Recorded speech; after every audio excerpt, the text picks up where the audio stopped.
വർഷം 2015.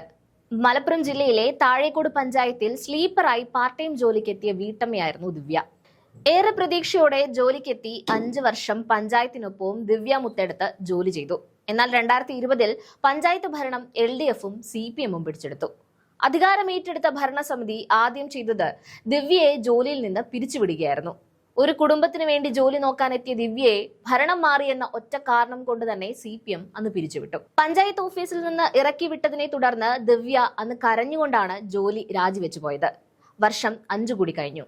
ഇക്കഴിഞ്ഞ തദ്ദേശ തെരഞ്ഞെടുപ്പിൽ പഞ്ചായത്തിലെ 13ാം വാർഡായ മാടമ്പാറയിൽ കോൺഗ്രസ് മറ്റൊരു സ്ഥാനാർത്ഥിയെ അന്വേഷിച്ചില്ല.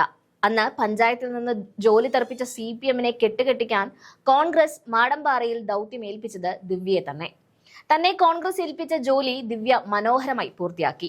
13ാം വാർഡിൽ CPM സ്ഥാനാർത്ഥിയെ മത്സരിച്ച ചന്ദ്രമതിയെ 351 വോട്ടുകൾക്ക് തോൽപ്പിച്ചാണ് ദിവ്യ പഞ്ചായത്തിലേക്ക് ജയിച്ചു കയറിയത്. ദിവ്യ മാത്രമല്ല, LDF ഭരണസമിതിയെ ഒന്നാകെ തൂത്തെറിഞ്ഞ് UDFന്റെ 16 പേരും വിജയിച്ചു. ആകെയുള്ള 24 സീറ്റിൽ LDFന് 8 സീറ്റ് മാത്രമാണ് ലഭിച്ചത്. വമ്പിച്ച ഭൂരിപക്ഷത്തിൽ അധികാരം പിടിച്ച താഴേക്കോട് പഞ്ചായത്തിൽ മുസ്ലിം ലീഗിന്റെ KP ഹുസൈനാണ് പ്രസിഡന്റായത്. വൈസ് പ്രസിഡന്റ് പദവി കോൺഗ്രസിനാണ് നൽകിയത്. മറ്റൊരാളെ അവിടെ കോൺഗ്രസ് ആലോചിക്കാൻ മെനക്കെട്ടില്ല. അന്ന് പഞ്ചായത്തിൽ നിന്ന് CPM ഇറക്കിവിട്ട ദിവ്യയെ തന്നെ കോൺഗ്രസ് വൈസ് പ്രസിഡന്റ് സ്ഥാനത്തേക്ക് പരിഗണിച്ചു. കരഞ്ഞിറങ്ങിപ്പോയ അതേ ദിവ്യ ഇന്ന് പഞ്ചായത്തിലെ വൈസ് പ്രസിഡന്റായി വരുമ്പോൾ CPM നേതാക്കൾ തല താഴ്ത്തുകയാണ്. 2020 ഇടതുപക്ഷം അധികാരത്തിൽ വന്നപ്പോൾ നിഷ്കരുണം ജോലിയിൽ നിന്നും പിരിച്ചുവിട്ടത് വലിയ മാനസിക സംഘർഷങ്ങൾ ഉണ്ടാക്കിയെന്ന് ദിവ്യ പറയുന്നുണ്ട്. ജീവിതം അടിച്ചമർത്തപ്പെട്ട നിമിഷം, പ്രതീക്ഷകൾ തകർന്ന സമയം കൂടിയായിരുന്നു കടന്നുപോയത്. എന്നാൽ ദിവ്യ തളർന്നില്ല. അവഗണനയെ ശക്തിയാക്കി, അപമാനത്തെ ആത്മവിശ്വാസമാക്കി ദിവ്യ മുന്നോട്ടു പോയി. ആ നിശ്ചയദാർഢ്യമാണ് ഇപ്പോൾ പഞ്ചായത്തിന്റെ തലപ്പത്തെത്തുവാൻ ദിവ്യയെ പ്രേരിപ്പിച്ച ഘടകം.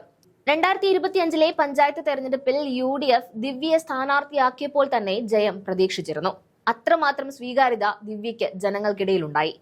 സാധു സ്ത്രീയുടെ ജോലി കളഞ്ഞുകുളിച്ച ഭരണസമിതി എന്ന ചീത്തപ്പേരും പേറിയാണ് 5 വർഷം LDF അവിടെ ഭരിച്ചത്. പിന്നാലെ നടന്ന തെരഞ്ഞെടുപ്പിൽ CPMന്റെ ധാർഷ്ട്യത്തിനേറ്റ തിരിച്ചടിയായിരുന്നു UDFന്റെ വിജയം.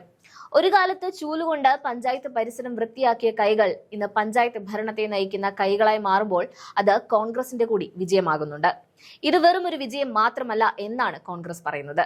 അനീതിക്കെതിരായ ജനാധിപത്യത്തിന്റെ മറുപടിയാണ് ഈ വിജയം. UDFന്റെ രാഷ്ട്രീയ സംസ്കാരത്തിന്റെ ഉദാത്ത ഉദാഹരണമായിട്ടും ദിവ്യയുടെ സ്ഥാനാരോഹണത്തെ കാണുന്നവരുണ്ട്. CPMന്റെ മുഖത്തടിച്ച് ദിവ്യ വീണ്ടും ഭരണസാരഥ്യത്തിലെത്തുമ്പോൾ ജനാധിപത്യത്തിന്റെ ശക്തി കൂടിയാണ് വെളിപ്പെടുത്തുന്നത്. തന്നെ ഇറക്കി വിട്ടിടത്തേക്ക് കോൺഗ്രസ് പാർട്ടിയുടെ കൈപിടിച്ച് ദിവ്യ നടന്നു കയറുമ്പോൾ 5 വർഷത്തെ കണ്ണീരിന് കൂടിയാണ് അവർ കണക്ക് പറയുന്നത്. ദിവ്യ പഞ്ചായത്തിലേക്ക് വീരോചിതമായി കടന്നു വരുന്നതിന്റെ വീഡിയോ കൂടി ചേർക്കുന്നുണ്ട്, കണ്ടുനോക്കാം.